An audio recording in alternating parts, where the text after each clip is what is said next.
Hey everyone, welcome. I'm Rebecca Longawa with the GameHERs. I run strategy for our collegiate division, and today I'm really excited to have a discussion really talking about this growth of collegiate esports that we're seeing in the industry.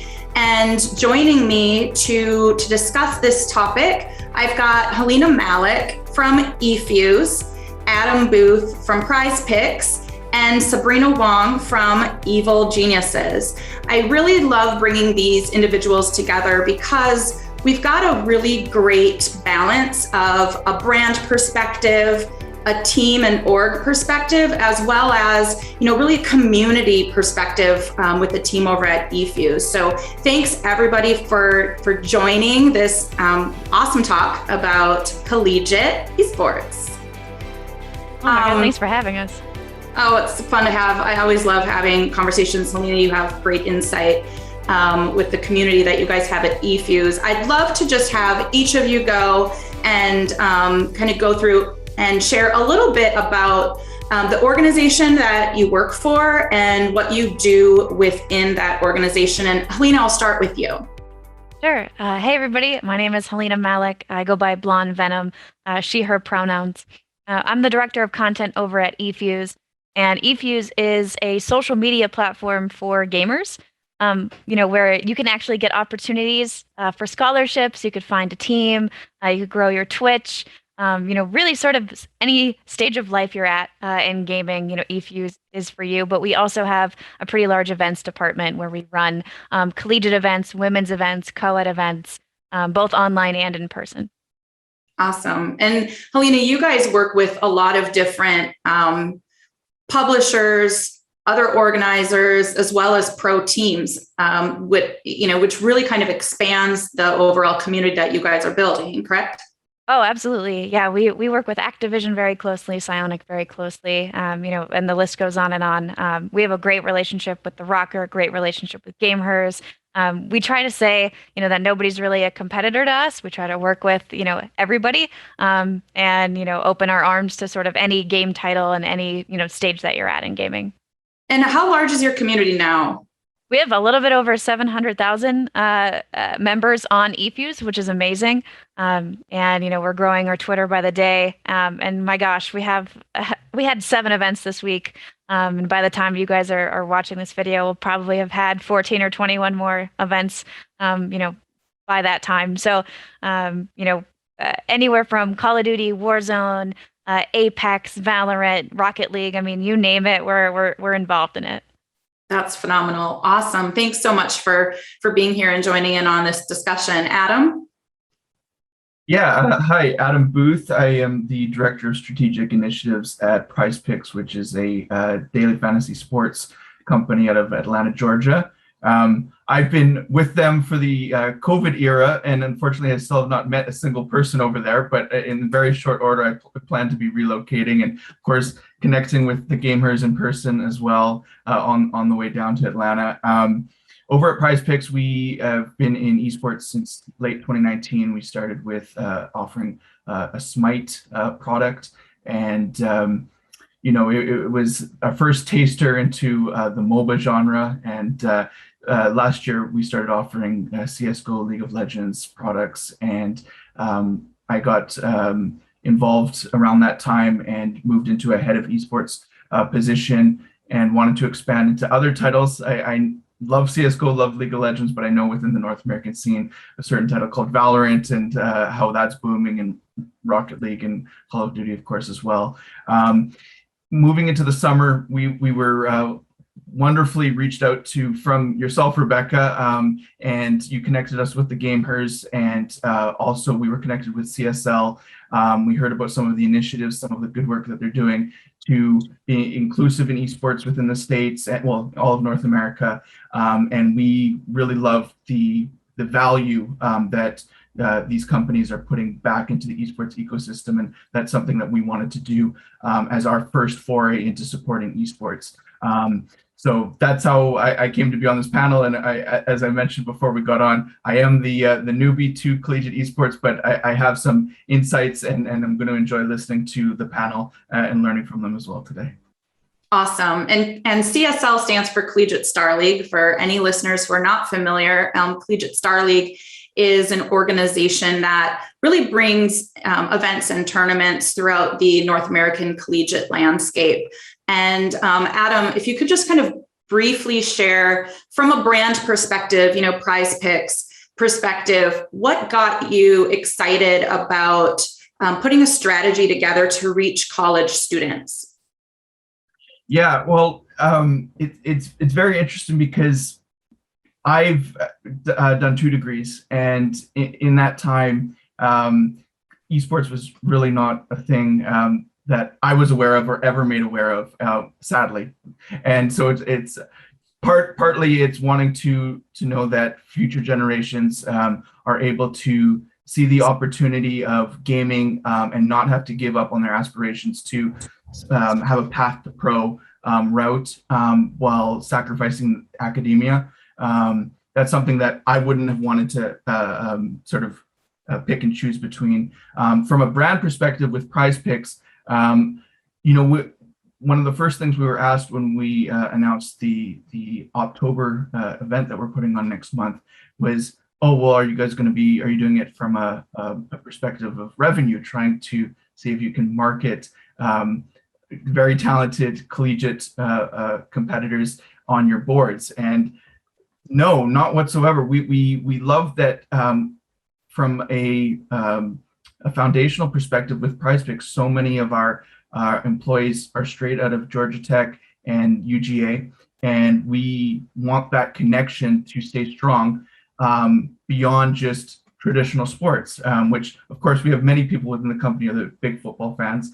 As I still haven't been there, but as I understand, football is the South is football. But we also know that Atlanta has strong roots in our AAA title, Counter-Strike, and it is such a fertile area for game development and the esports scene. So really, it's a connection that we want to make in order to strengthen the region, strengthen Southern schools, and not and people that have very good roots already with Georgian universities. Awesome. Thank you so much, Adam, for sharing all of that insight. Sabrina, would love for you to share a little bit about your background and working with Evil Geniuses. For sure. So as Rebecca mentioned, my name is Sabrina Wong. I am the education program specialist over here at Evil Geniuses, and I take care of programming and innovative projects such as merchandise strategy. I also lead diversity, equity, and inclusion here at Evil Geniuses. But most importantly to this call, I'm actually the lead and founder of the Genius League at Evil Geniuses. If you're not familiar, thank you, Halina. If you're not familiar, Evil Geniuses does have the Genius League, which is a fully holistic collegiate program that is available to any students and is honestly free to join, and you're able to access this community that has resources. We have resume reviews, we do genius seminars, the full shebang we cover at Evil Geniuses. And we want to support the development of the future leaders of esports. And to do that, we need to target those young people who are interested in joining professional esports and gaming in the future, but also bridge the gap that normal education isn't providing at college campuses. Students are looking, actively on Google and other search engines for options, and they don't have any. So we're looking to provide that. And the reason why this even started was that I actually came from the collegiate system myself.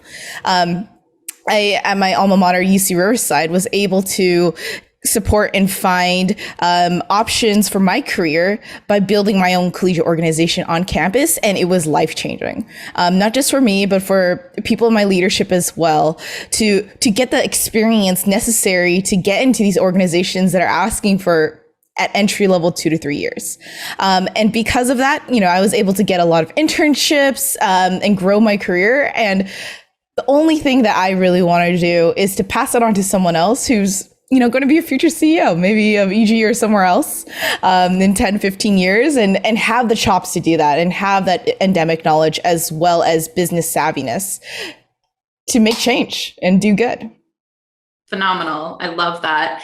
One of the things that I probably say too much. I say all the time because I just feel like it's so relevant to understand is I think when you are going into careers, especially like when I was growing up, you really only think about careers that you're exposed to while you're in high school, while you're in college, and you're looking at going after something that you kind of see yourself represented. And when I was young, one of the favorite things that I did with my dad was watch sports. That was like a big way that we connected, was like the outdoors and sports. And I remember wishing that I could be a sports reporter, like a sideline reporter. But I really, truly, in my heart, even like in middle school and like probably 9th, 10th grade, thought, too bad that's not a job for girls. Like I really felt like that was a place that I couldn't have a career because I didn't see anybody like me represented. And one thing that I love about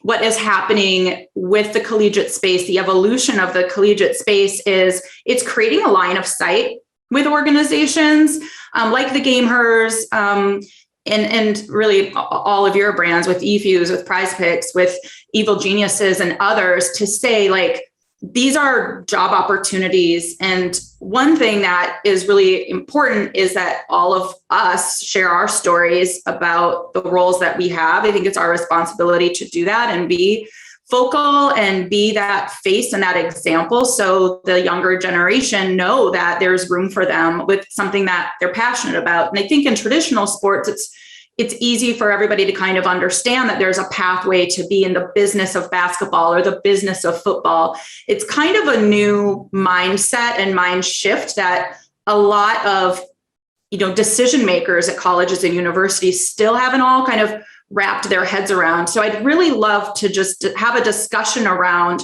how has that collegiate landscape changed over the past few years with some of these schools, starting to create not only the esports competitive programs, but also esports and gaming type of degree education, or, an emphasis on esports versus just traditional sports within that. And if anybody has something to share, I'd love to hear insight from you guys.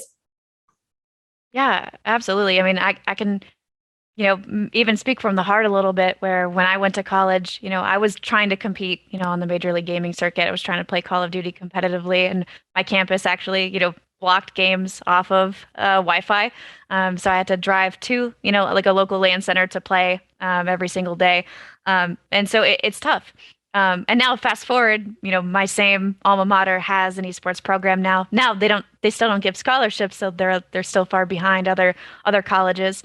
And if you actually look at like the Ohio area, California area, Texas area, there's a lot of schools giving scholarships for not only players, but also team managers, team coaches, and whatnot. I think Kent State's a really good example of that here in Ohio. But just the shift is night and day, in a good way, because, our goal, everybody, here today, our goal is to build that path that our 17-year-old versions of us didn't have. So I think that's what, Sabrina's doing too. And what I'm trying to do is build those, build those discords, build those places, get those resources in the hands of college students, because it wasn't put in ours. Mm-hmm. Yeah, absolutely. Sabrina. Yeah, definitely had a lot to add to that. I have to kind of echo the experience that Halina experienced, where I was building this community from the ground up with really no support. And I know how that feels, in the sense that you're investing all this time as a student to build your own campus clubs with, again, no monetary support. You don't have any like full-time faculty or staff involved. And it is a grind. And, the majority of colleges in the United States, these students are still experiencing what I was experiencing back in 2014. But at the same time, it is so jarring to see schools completely accept esports in their admissions programs and their varsity programs, and to utilize that kind of momentum to build their own school spirit, as well as attraction for high schoolers to go to their clubs. I will say I think what I've loved the most is, again, giving students accessibility to continue their education. A lot of the student testimonials I get from schools that are offering the scholarships is that otherwise they wouldn't be able to go to college. And what an incredible story to say that your time, your investment, your skill in video games can provide you the gateway to education that we're not seeing otherwise. I love seeing that, especially from one of our partners and another part of the GameHERs community. You're really focusing on those HBCUs, giving people accessibility and the gateway, the keys to making it. Whether that is in esports, if they decide to continue in that cycle, or again, using esports and gaming and their opportunities to pursue the education that they do desire and the careers that they are looking for. Either way, I'm so happy and proud to see both. That's great. So, I'm not sure if I'm dating myself at all here, and I'm not going to ask, but when I did my first degree, there was definitely no opportunity for that. There was no website, there was no group, there was no social from even just an amateur level. And I know for a fact now, based off of speaking with one of my cousins who's going to my former university, that there's actually 5 esports titles on offer at my former school. And that, I mean, 16 years on, so they have had opportunity. But seeing that pop up as in commonplace is wonderful to see. And I love what you said, Sabrina, about, this is it can be a catalyst for launching a career as opposed to just a side hobby. Like, can we just provide a rec league? It's a launch pad.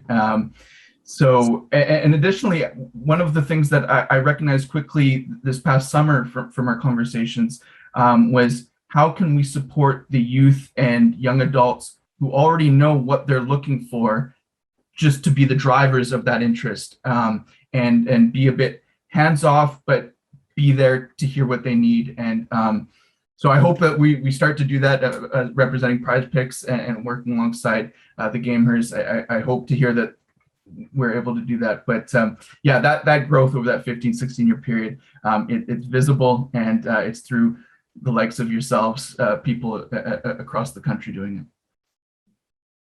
There's also like a lot of, when I've been talking to a lot of the coaches of some of the esports programs, which are also, very young people, they talk a lot about the ancillary roles within their esports organization that can really lead to careers in traditional sports or in esports. If you think about the production side of being on a team, or the social media or content creation, videography, those are really important roles. Even though they're kind of behind the scenes and not necessarily visible, they're extremely viable roles. And I see a big need to, to get people that are qualified and have actually boots on the ground experience in those roles. Halina, you probably see from your guys' job board a lot of open positions that support teams. What kinds of careers are you seeing that are out there for that kind of fresh out of college student who loves esports but doesn't necessarily aspire to be a pro gamer or a pro streamer? Oh my gosh, everything. And that's the thing, is any job that you would see in a typical, and I come from sports, same as you, Rebecca, so I like to use sports analogies, but same thing you would see in any sort of team behind the team. I come from the Cleveland Cavaliers, so when we break that apart, what is the Cleveland Cavaliers operations? Well, they have a marketing department, they have a digital department, they have a social media department, video, content creation, even graphic design, all of those things. So it's the same thing in esports. Those teams, still need everything, and if not, more people, to really handle the youth market. Because esports is young, and there's a lot of trends that are very, young, and you need people that are like always on TikTok and always on social media that can understand these trends. So there's even like that specialty, like there was a position I saw on eFuse that was like meme specialist on their social media department. So, like we would all love to anything. apply for that, right? Anyone, yeah, man, come on. So there's just a ton. I mean, so if you just take a look at any sports team, I mean, copy paste it over to esports and more is what I would say. Yeah. I want to back that up just on the TikTok note. We have a guy straight out of Michigan at PrizePicks, and he was brought on to do content creation, and now it's TikTok specialist, and I had to meet with him because, again, I didn't even have the app yet, and I had to meet with him and say, let's spend an hour. You teach me what I need to know about TikTok so that for esports stuff, we can just train me. And an hour is not nearly enough, but I see the relevance of it. Absolutely what you're saying, Halina. Yeah, because esports, I mean, we're first movers. We're the people who are endemic. We're very digital. And so these positions like a TikTok specialist would probably come, first in esports, and then, sports might follow later, like once they kind of understand, the platform more. But, they can almost use esports as sort of like that test kitchen. Yeah, it was NBA #1 priority. This is in the spring, and esports #2 with internally for trying to get TikTok content up. So you're absolutely right. Yeah, I have to say, like, what I love to say about esports and gaming, especially in the collegiate space, is that we're working in in hyperspace chamber. Everything we do is fast. Everything that is a trend, you're seeing marketing teams and social teams immediately fire. And as a person who was kind of born and bred in that kind of environment, I've seen people go on to pursue careers outside of our industry, and they're more than prepared every time. I'm so thankful to be here, just because, again, as Halina mentioned, we are so digital. We understand what the young audience is, and young audience is, 10 months faster than the adult audiences. So we're getting the trends early, we're hitting them, and the news cycle as well in esports is so fast. So being able to be, again, trained to understand PR, how to market yourself, what your voice should be, what your fans are looking for. Everyone in esports has could get a marketing minor, I think, because of how fast we work here. Yeah, for sure. I mean, my son he'll be 15 tomorrow, and he's basically on my payroll as the person who's in charge of Gen Z insights. I mean, I'm 43 years old. I'm not going to know what's cool. I still wear skinny jeans. Apparently that's out. So you need to surround yourself with young, fresh people who are always on. My daughter's 21. She has over 80,000 followers on her TikTok. Some of her videos get well over 5 million views. I'm not going to pretend to understand how to create the content on TikTok. I'm a traditional middle-aged mom who consumes a lot of content on TikTok, but I wouldn't understand the cadence of creating it, which is why these young Gen Zers that we know, both my kids are in that demographic, and the ones that are gamers, which 87% of them are gamers, they were born digital, they're always on, they're innovators. Some of the data that I've read is they're compared to an average American, so it's a US study, gamers are more likely to get a career in computing. They're more likely to have STEM-based career paths. They're more creative. They're more likely to vote. They're more charitable. They're also more active and healthier than an average American. So I think some of that old thought about these lazy gamers in their mom's basement drinking Mountain Dew all day and are not connected, they have better social relationships because they're virtually connected all the time. And I heard Gary Vee share something about the naysayers talking about how NFTs aren't real and tangible, almost saying the digital space is actually more tangible. You can own a lot of physical things, but nobody knows you have them because they're all stored away in your house. But if you have a blue check mark, that's a digital asset that everybody understands that you have. That's a certain amount of followers that you have. That's a certain amount of actual status. Influence and status, right?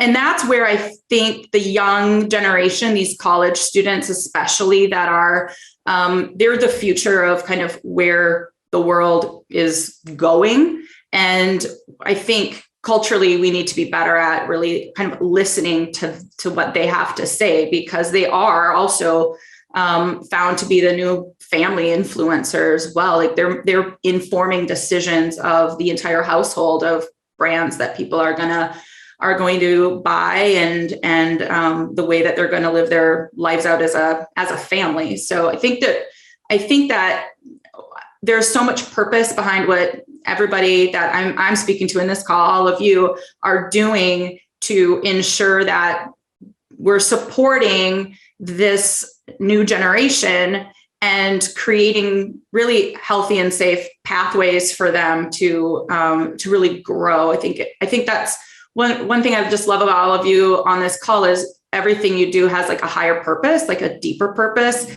not just like, oh, college, like, let's just get to the, like, all these college kids, let's get in front of them. Like there's a lot of very purposeful, unselfish things that being on the forefront of this Wild West kind of industry, how do we create a really strong foundation? And so the next thing I want to talk about is there's like a lot of back and forth around how should this be structured? And I don't have necessarily the right answer, but should esports in college be like regulated as athletics and kind of be like the NCAA model or be governed by like an NCAA, or should it be under academia and be more focused on a club aspect moving forward and have more focus on the academic side, or can both kind of happen at the same time? Does anyone have any thoughts on that?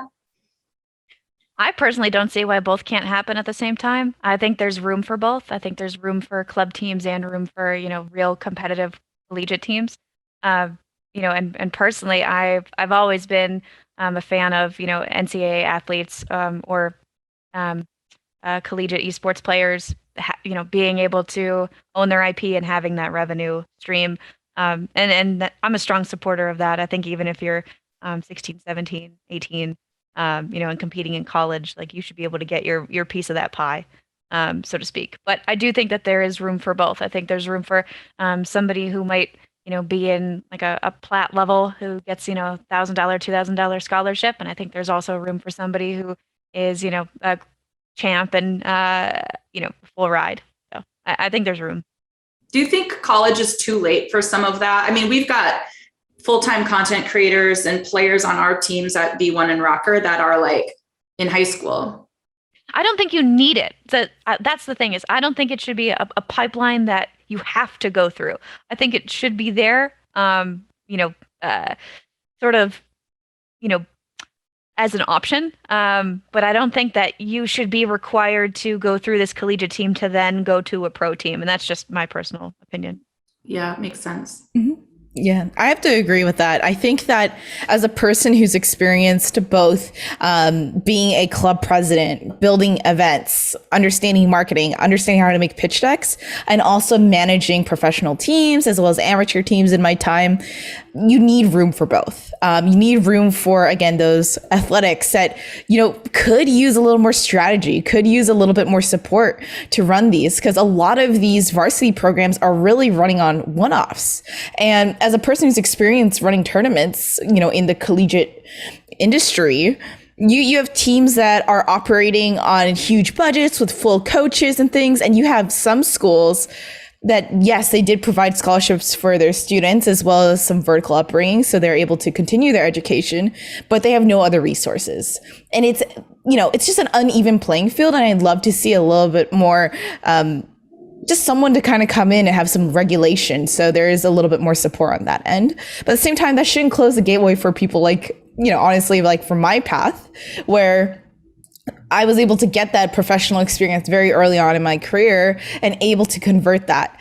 I think both are necessary. And when schools are looking into collegiate as part of their admissions again, or part of their student services or things like that, to understand that esports is holistic. It's just like any other department or sport, and all different kinds of people exist.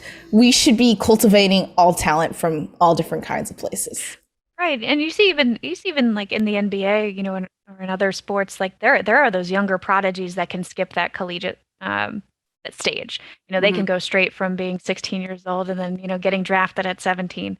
But there are those people who need that spotlight too. You look at those amazing programs like Duke, or in football, you look at like LSU or Ohio State University. Like, there are those college athletes too who need those programs to put that spotlight on them, to showcase their skills, to help them, to coach them, because they are still young, young kids, young guys, young women. But again, I don't think it should be a necessity to follow that specific. Absolutely. I more have questions here. I have no strong opinions, obviously, coming as the newbie here. But I do want to ask, when we were being pitched this past year, multiple, and I mean probably 4 or 5 different collegiate bodies were pitching themselves as the NCAA of esports. Right. Now, great that the NCAA, many companies want to work with. That's obviously a nice way to frame it, but it creates confusion, and it also is not true, because there's only one NCAA in that sense in traditional sports. So I sort of a question that I'm following up with Rebecca's initial, is that something that you foresee being an everlasting thing for another decade, where you have competing companies that are, I mean, it's wonderful that a student can say, I can compete in multiple leagues and events provided by 4 different structures, but do we end up cannibalizing what's going on, because we couldn't back multiple CSGO tournaments with every single one of the companies that came knocking on our door. But it was also very confusing for explaining to my colleagues why this situation exists currently, Right. and why we're seeing multiple decks with we are NCAA. And again, this is no disrespect to the companies that came to us. They're trying to communicate in the Their best vision. way they know how to. That's right. Well, And really also, what- yeah. No, go ahead. I was just going to say that, like, the history of it is nothing existed for a while, right? Specifically coined to serve that market. Multiple people saw it as this gap, this opportunity. And I think it's kind of like a race to the finish. I predict 2 things could potentially happen. One is the actual NCAA might come in and create something formal, or 2, someone, it might be me, I might do it, will buy all of them, right? Fire everybody at top. Put your son and daughter as executives. Consolidate them all, consolidate the back end, take the best of each element's components, just like private equity firms do with other software companies. At the end of the day, from a sports tech, esports tech perspective, these are software companies that have robust communities. So, I think either one will start buying other smaller ones. Someone's going to either become the giant, or the actual giant's going to come in and absorb all of the information, all of the data, and regulate it. So yeah, I don't know the timeline. Is it 3 years? Is it 10 years? I don't know exactly when it's going to be. And Halina, you wanted to mention something also. I was going to echo almost the same sentiment. The only slight differential I had was, the one that I think will win out of all of them is the one that the gamers and the people enjoy the most, love the most. It's ran structurally the best. That's the one that's going to win out. So right now, this is going to be impossible to predict up until we have actual feedback from the people that are playing inside of these tournaments, from the viewers that are watching these competitions. But in terms of like a community structure, like a lot of these are going to die out because they're not ran properly. They don't have a lot of structure. They don't know what they're doing. They just saw kind of an opportunity grab, as Rebecca was alluding to, and they see dollar signs in their head and they see an opportunity.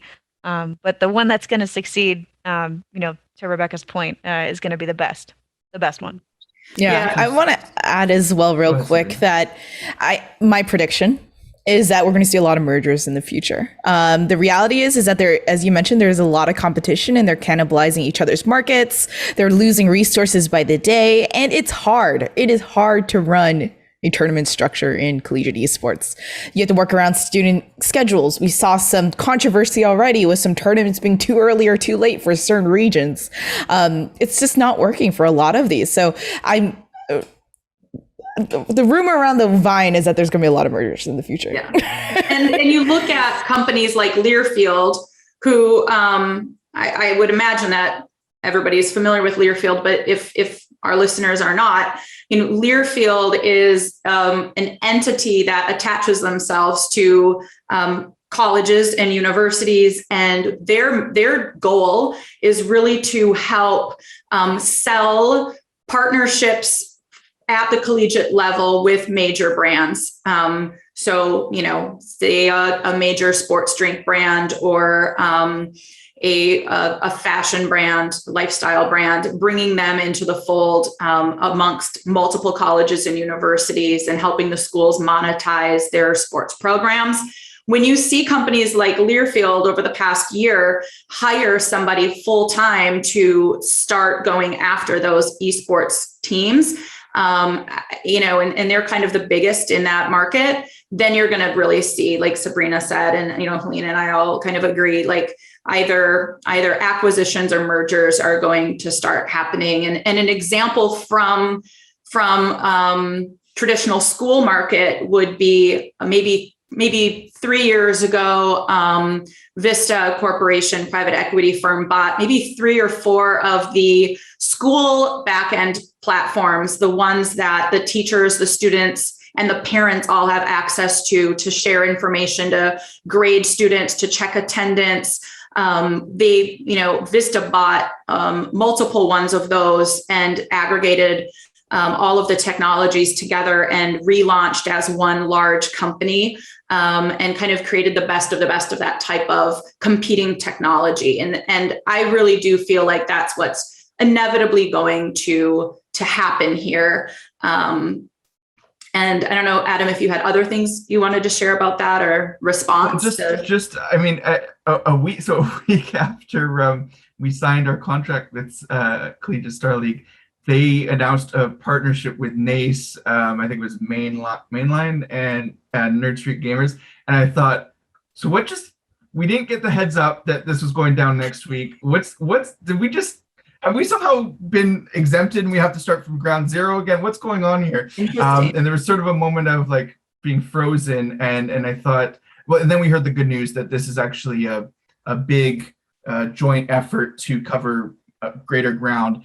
So with the three of your opinion, being in collegiate for the time you have, do you applaud something like this? Is this, you don't have to comment specifically on this partnership, but is this kind of how you see it positively affecting the collegiate landscape? Sorry, I am very curious about this. No, I mean, better together, I think, right? As long as everybody has aligned a mission, vision, and values, strategic partnerships where people have duplicity, I think make absolute sense, right? I think if there's a way to do that where everybody wins monetarily and systematically, I think that's great.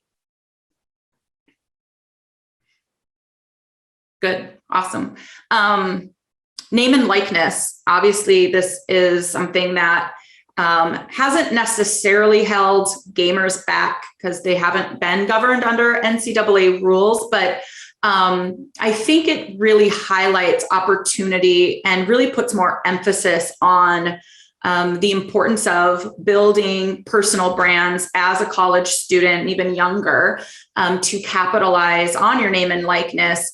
And now that brands are looking specifically at these college students because of what has changed in those regulations from a traditional sports, I think some of those brand dollars are going to organically, naturally kind of bleed into the ecosystem of streamers and gamers alike at the college space.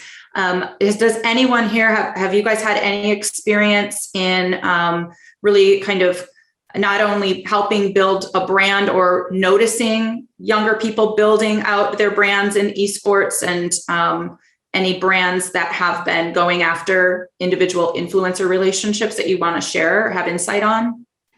Yeah, I mean, for me personally, I've worked with brands from players to influencers, content creators, and even with the mentees that I have in the Genius League. I think it's incredibly important to make yourself stand out. And one of the lessons that I just learned organically throughout my years from, a college student who was interested in esports to where I am today is that your social voice matters. A lot of us are unable to really meet in person, especially during a COVID era. And you're not going to be able to go to those conferences and network. You're not going to be able to really shine in person for quite a while. So what are organizations, companies, and brands looking for? Well, they want someone who they look at their social media and it's completely clear who they are as a person. And I think that when it comes to collegiate players, this is incredibly important as you're getting scouted. Of course, you could be top 10 challenger, for example, in a game like League of Legends. But if they can't find you on social media, how do they interact with you? How do they ask for your agent? How do they know to negotiate? They have no access to that. And I'll say that a lot of people, especially in the League of Legends space, which I'm familiar with the most, they've been able to get opportunities because they were active on social. And brands are more and more investing in creator economy than ever, just because esports is such a niche, difficult thing to get into, right? We kind of look at esports itself as a marketing tool for the game developers, and collegiate would be even a smaller section of that. So being able to stand out amongst the crowd with so much competition and very little audience that is actually looking for you can be life-changing. Adam, from your perspective, keeping that in mind, from a brand perspective, do you think it's risky to work with individual content creators and influencers? Do you guys have those types of conversations internally versus working with like an organization like a Collegiate Star League that is kind of really broad? We have had some of those conversations. There's not no overwhelming concern. Because there is sort of carryover between DFS and gambling, there are concerns around the maturity of the audience that is taking in the activity. That is all. I mean, even from our conversations, Rebecca, that was the chief importance of anything that we were going to do with any of your companies. So my answer is no, but with an asterisk of depending on who the content creator is and who we deem their audience to be. We want to work with people generally that are have an understanding that I can engage in an activity such as DFS without getting crazy about it, without expecting this to pay my next month's rent. This is a little hobby. I might do it for half an hour on a Friday stream. You know, the grid is coming up or something. That's the extent of it. We want people to have a fun, healthy attitude, not similar at all to the extensive and very kind of, I'm going to be blunt and say gross slots channel that you see on Twitch, where it's 14 hours of degeneracy and unhealthy attitudes towards gambling. So as far as the content creators that we've worked with in the past year and that we're going to be partnering with in the future, it's, can they bring a mature attitude to it? Do they have a sound audience, a mature audience that can see the legality of our product and see the enjoyability without losing their heads? Yeah, all fair points there. Awesome. Well, guys, I don't have any other like prepared discussion topics. I don't know if any of you are like, oh, we should totally talk about something. If you do have something, yeah, what's that? So one thing I've been curious about is the path to pro through collegiate.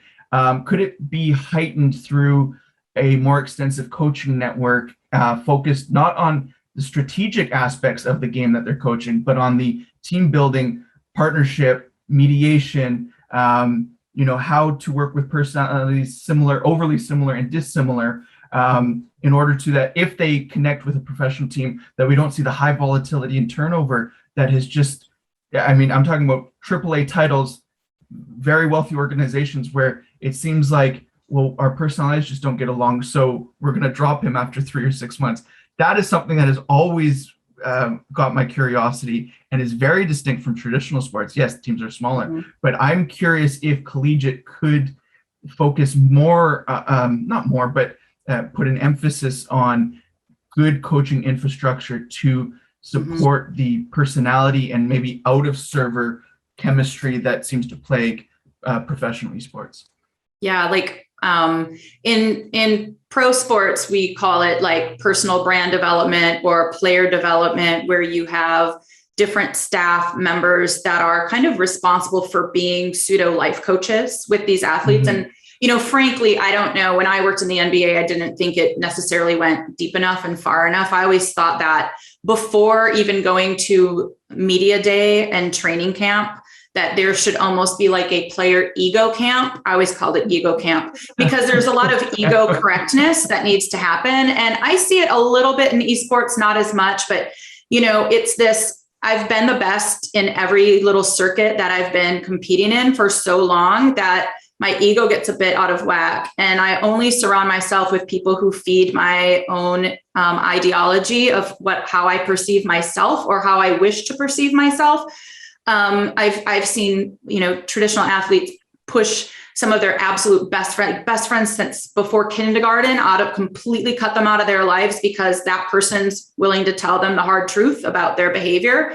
But what we see statistically is players with bad attitudes don't stay in traditional sports. Many of them, there's always the exception, but the rule, the majority of them, they don't stay in. The players that have really great ego, right? Lack of selfishness, and our team players have really long careers. A good example that I share in basketball is Randy Foye, who not a lot of people hear about Randy Foye and have conversations about Randy Foye, but he had a really, really long career, which ended up being very lucrative because he was comfortable kind of being the sixth man, the bench man, the kid who shows up early to practice, the mentor for all of the rookies, the almost coach on the bench after, 10, 11 seasons. So in esports, I think there's a lot of people, Halina probably has a lot to share from working in pro sports, that could start to work on providing that type of insight. And I don't know if there's a lot of, I know there's like some isolated programs. Like I had a call with these guys they're called Fan Word, and they're working more on the name and likeness, brand building, brand positioning. But there needs to be more like media training, and there needs to be more wealth management involvement and understanding finance, understanding you're viable for a certain amount of time. How do you build your network? How do you grow a network? How do you maybe even do internships, which the NFL has, they call it externships, where during the off season, they'll take their players and embed them in major corporations. There's this story that I read a couple of years ago about one of their players who really got into wind energy by having an externship at a wind energy company. And those are things that, for as innovative as the culture of esports and gaming is, that's definitely room, I think, to be built out. And at least at version 1 Rocker, there's a lot of conversations around providing thought leadership to athletes. So I know the conversations are happening, but there's not necessarily a formal process that is industry standard yet. Yes, correct. Because we're so young, and I think sometimes we forget because we're in this day-to-day of esports, but this industry is so young. It's still in its infancy. Like these sports teams, they've had 70th anniversaries, 80th anniversaries. They've had time to develop these sorts of things. They've seen every player imaginable come in and out of those doors. For esports, we're so young, but two, the lifespan of a pro gamer is also much shorter. And so when you're an esports organization, you're way more likely to say yes to an egomaniac because, because their lifespan's so short. Like you only have 5 to 7 good years. Do you risk it and sign this person for a year? And I think the esports teams are more likely to say yes. And now I don't necessarily agree with it. And I do think that the scene will get to a point where there's enough competition, enough healthy competition, where the time is, not an egomaniac. But again, all in its infancy, and I think it's just time that's going to be the factor there. Yeah, I definitely have to echo those sentiments. I think that we also have to consider not just the teams, but the leagues themselves are so young. And something that gamer doc Dr. Lindsay Migliore talked to me about is considering how a person navigates becoming an esports pro versus in, say, soccer in the United States.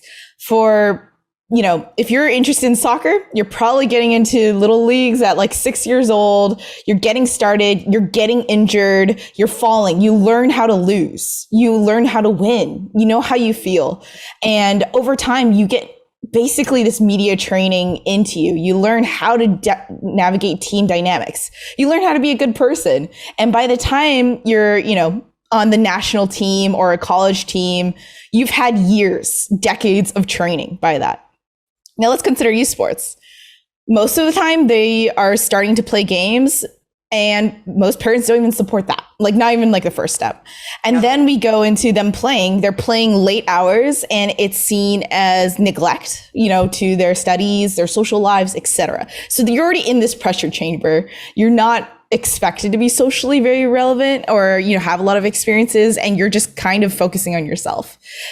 Then the esports organizations are plucking these 15 to 22-year-olds and putting them in a new environment that they've never been in, right? Like versus that young soccer kid who's always been on the field, has always learned how to deal with their athletics and be safe. And that's why we're seeing not only these lifespans of these careers shortened because they don't know how to deal with it, but also physically we're seeing injuries because they just have not spent 12 hours of their day playing video games like they have ever before. And that is really, I think, the pain point that we're currently facing. But as Halina mentioned, I think over the years that will change. We'll see people accept it more. We'll see people be able to train and learn how to work with a team, go on those voice comms and not say slurs and things like that. And hopefully our industry will be better. And that's why Sabrina Wong is the best, the absolute best. Like, can I one in the chat, like one's in the chat for that answer? Because that was spot on. Yeah. Spot on. Yeah. Brilliant insight. And I'm seeing so one of the things you talked about is like injury and physicality, which we didn't even cover. And, that is definitely something that really needs a light shown onto it because I've been, and we're probably all connected to this guy. He's like the esports chiropractor on LinkedIn, who's like coining himself as the esports chiropractor, which I think is just Dr. Drew brilliant. Schwartz. Yes. I think it's brilliant. And then there's probably a lot of other services. I had a company here in Minnesota reach out to me right before the pandemic. That's traditional sports psychology. And they work with some of our pro teams here asking me about is there a need for sports psychology and esports? And I was like, yes, build out a vertical, understand. But there's a lot. You can't just be like, now we understand the psychology of gamers. There's a lot of research to be done in that space. But there's definitely a lot of room there to explore. And I hope in the near future as well, we see more resources come out. Because I think, currently from my experience, I see a lot of teams all across the board, they'll hire a sports psychologist, they'll hire a chiropractor, a physical therapist. But to me, I'm a complete third party as a person who's a fan of esports. It doesn't seem to, nobody knows if engaging, if it's landing, right? Like we don't know if it's working or not. Right. We still see a lot of the fundamental issues that we've seen. And again, with kind of the case study I said, it's of course, because they're not raised to consider that. But I'd love to see people, especially starting younger and younger, be able to access these resources early. And then therefore, by the time that they're hitting those professional esports, collegiate esports levels, they understand how to conduct themselves and be a good team member. Yeah. And culturally, I think, I don't know who's going to carry the torch and put their marketing budget to put a huge campaign to re-educate parents, but re-educating parents is, for me, something I'm passionate about. I'll get fired up. I'm always like, if you're willing to watch your toddler play shitty soccer on a Saturday morning in the rain, you should at least sit on the couch and watch your kid with their console game, when they're little, and cheer them on and ask them questions about what they're playing. You might not be able to comprehend the complexities of Apex Legends, but watch it for a while and you're going to start picking up on the strategy there. And I think that's being a good parent, is not necessarily putting the emphasis of what you understood growing up, but listening to what your kids are interested in and become interested in that also because they love it, because they're passionate about it, and support your kids in a healthy way of what they like. I've made mistakes. When Roman first got a Discord, I didn't even know what Discord was. And I was like, I don't like this. I don't know who these people are. I want you to delete it from your phone. Like he still like gives me tons of like crap about that. But I wasn't an informed parent at that. And I just was like, scary app, you're little. And obviously now he like is on Discord all the time and I'm on Discord and I get it. So it's just about like, I think someone needs to really kind of own a portion, or we all need to collectively come together and start figuring out how do we reach parents about the benefits of gaming for students at every level, because there's really great opportunities like we shared earlier on this, pathway for careers in addition to pathways to the pros. Just great opportunities for your students in this and your children in this ecosystem. And it's not going away. Halina has said like 3 times, like we're so young. This is so early. It hasn't even really been, like mainstream generation yet. Yeah. I just wanted to if you write a book on parenting gamers, I will buy that, and I hope by the time I am a parent, Rebecca. But on the note, Todd Harris, who is an Atlanta guy, CEO of Skillshot, he did a PSA. It's on his Twitter profile. I recommend everybody check it out. Of what the effect of disconnecting your kids from an online game. It's going to the football field and pulling them by their hand home while they're in the middle of playing with their friends. And I actually said that to my parents when I saw it like a year ago. And I haven't, been at home in 20 years, but just as hey, this is why I was so upset, by the way, those 2 decades ago. And I think more awareness of that is going to come. And we're going to see the change of my kid wants to grow up to be a professional gamer the same way my kid wants to grow up to become a professional musician, just for our generation. That's the way I've been communicating it. Yeah. I'll get working on that book too. I appreciate that. I have no idea how to be a mom. I tell my kids all the time, I'm like, I'm doing the best I can. I think that's the best thing you can tell your kids. It's like, I'm just trying the best I can. You guys have no idea. I still feel like I'm 12 years old in the inside. I have no idea what I'm doing. I'm just trying. Bear with me. You're on Discord, TikTok. I think you're doing all right, Rebecca. Don't put too much pressure on yourself.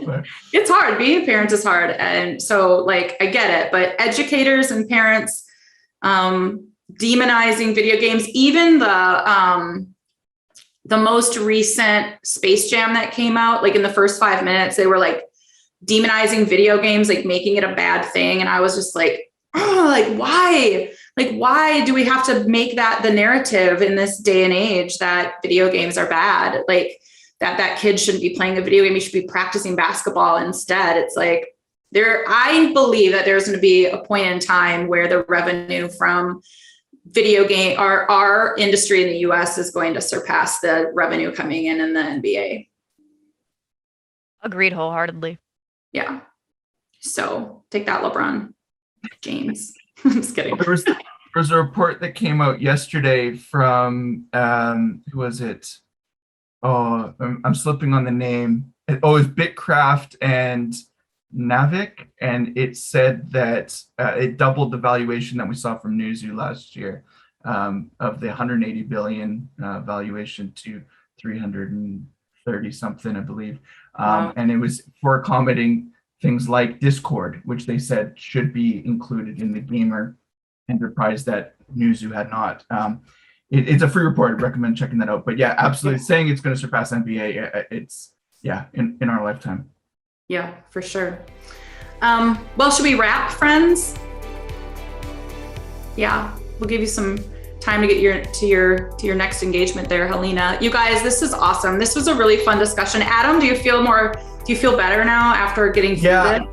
I honestly would just love to have somebody else in my place and be able to ask questions and chat to the three of you and just sit back and listen, to be honest. But I do appreciate you hearing me, including me on this today and letting me pick your brains a little bit. No self-deprecation here. You are wonderful. You are great. And actually, I love that you were asking questions as well, because it just, it's great to hear an outsider or you're not an outsider, you're in esports, but someone who's kind of new to the collegiate space, ask some of these questions and really shine a light on, like, I'm sure you're not the only one wondering. It's intimidating. About collegiate esports is intimidating. I got to be honest. And when I was doing the preparation for this, I just found myself wanting to ask questions. So that's why I had more questions than answers. Next time we'll make you the moderator. Yeah, that's right. Thank you guys so much. Halina, Sabrina, Adam, thank you for sharing your insights on the growth of collegiate esports. I'm Rebecca Longawa with the GameHERs, and we look forward to continuing to grow together in this collegiate space. Thanks, guys. Thank you. Thank you, everybody.